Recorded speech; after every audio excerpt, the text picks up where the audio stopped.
পাড়ায় পাড়ায় গিয়ে ঘটা করে করছেন পাড়ায় সমাধান নিয়ে শিবির করছেন বিধানসভা জুড়ে, ফলাও করে প্রচারও হচ্ছে।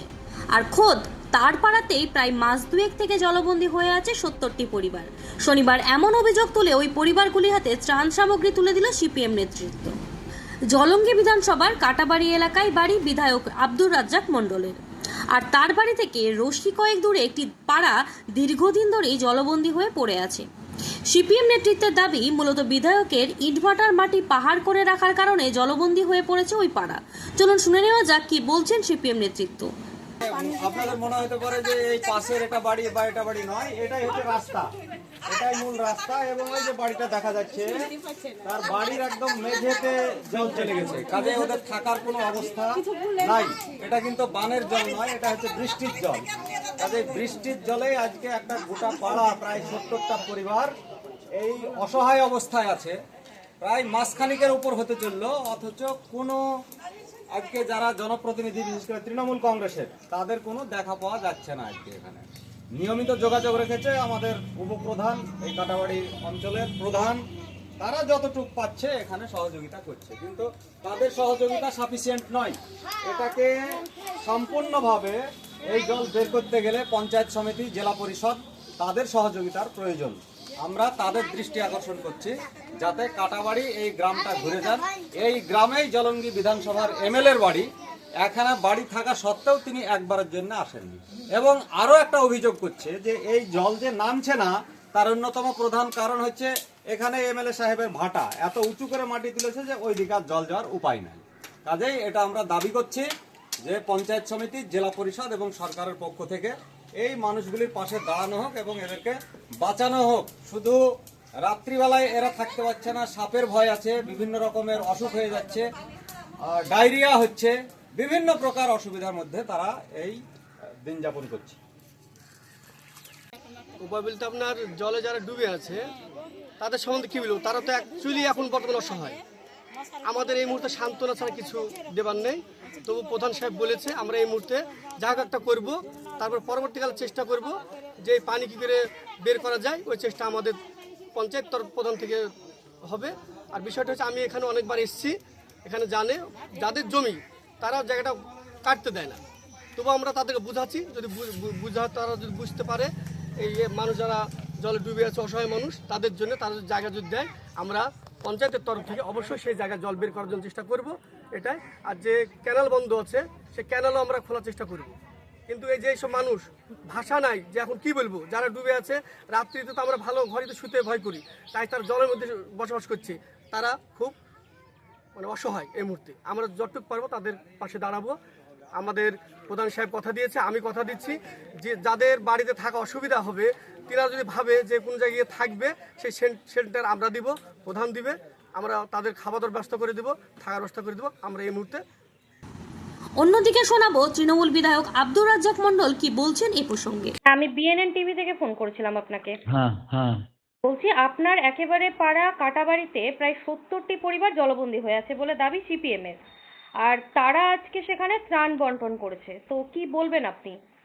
বিষয় হচ্ছে ওখানে 70 না, গোটা 30 আছে।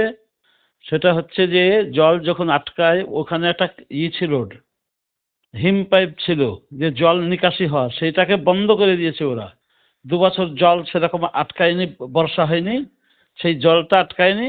ওরা সেই জল যেটা নিকাশি হতো, নিকাশি বন্ধ করে দিয়েছে। গিয়ে দেখছি জল যখন আটকেছে, তারপর আমরা সংবাদ পাওয়ার সাথে সাথে আমি পঞ্চায়েত সমিতির সভাপতি, তাকে ডেকে নিয়ে আমাদের নেতৃত্ব সব এদের মেম্বারটার মধ্যে নিয়ে ওখানে যাই। ওখানে যাওয়ার পর দেখলাম যে এই অবস্থা, নিকাশি হচ্ছে না কেন, দেখছি যে ওইটা বন্ধ করে দিয়েছে।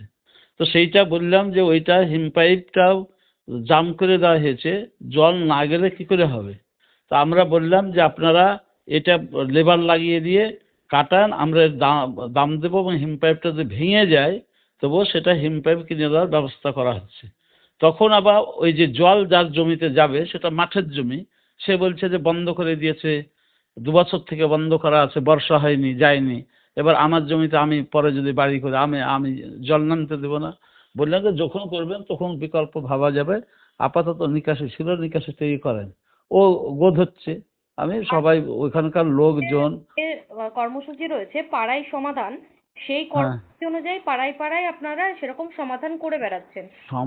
সেই সমাধান জায়গায় করে বেড়াচ্ছে, তো ওরাও তো ওখানে তো সমাধান হয়েছে, তাতেও তো দিতে পারে। ওখানে তো তারা তো ওইটা বলতে চাইছে যে মাস দুয়েক ধরে এরকম হয়ে রয়েছে, তাহলে মাছ দেখছে না, ওটা তো বলার ক্ষেত্রে বলছে। সাংবাদিকরা এসছিল, দেখেছে, ও জানে তো, এরা কিন্তু রং লাগিয়ে কথাটা বলার চেষ্টা করেছে যে ওখানে যায়নি, আসেনি, অমুক করেনি, এইসব কথাবার্তা বলেছে। কিন্তু সেটা তো রং লাগিয়ে অন্যভাবে কথাটা বলার চেষ্টা করেছে। এখানে আমার আমার বুথের ইয়ে মানে আমার বাড়ি যেখানে, সেই বুথে, আমার বুথে ওইটা ইয়ে, এবং আমি মানে 43 বছর থেকে আমি আছি, মানে পঞ্চায়েত আছি, পঞ্চায়েত সমিতি আছি, সব আমার পাড়া। আমি জানি না, জল তো আটকায়নি, হঠাৎ জল আটকেছে, বুঝছেন না, যার জন্যে নিকাশি হতে পারেনি, যার জন্য আটকে গিয়েছে। সেটা যখন এই করা হলো, ওদের মধ্যে ঝামেলা হলো। একটা বাড়ির মহিলা এসে ওই তো জমিগুলো বাধা দিল, হবে না। তো আমি বললাম যে তোমরা বসে সব ঠিক করে বলো, এইটা দিয়ে এটা কাটার ব্যবস্থা করে এটা নিকাশি করে দেওয়া হোক, যে আমরা এসে আবার বুঝিয়ে বলবো। 1 ঘন্টা ছিলাম ওখানে থেকে, শুনেন কথাটা, শুনেন না, যে তারপর আর বৃষ্টি হয়নি, কমে গিয়েছে, বা চুপচাপ ছিল, সেটা দিন 10-15 আগে। আবার হঠাৎ বৃষ্টি হচ্ছে, জল আটকে গিয়েছে, ভারী বৃষ্টি হয়ে গেল। ওই জন্য ওরা কাটেনি, মানে ভেবেছিল যে আর এবার কাটতে হবে না, এই হচ্ছে ব্যাপার।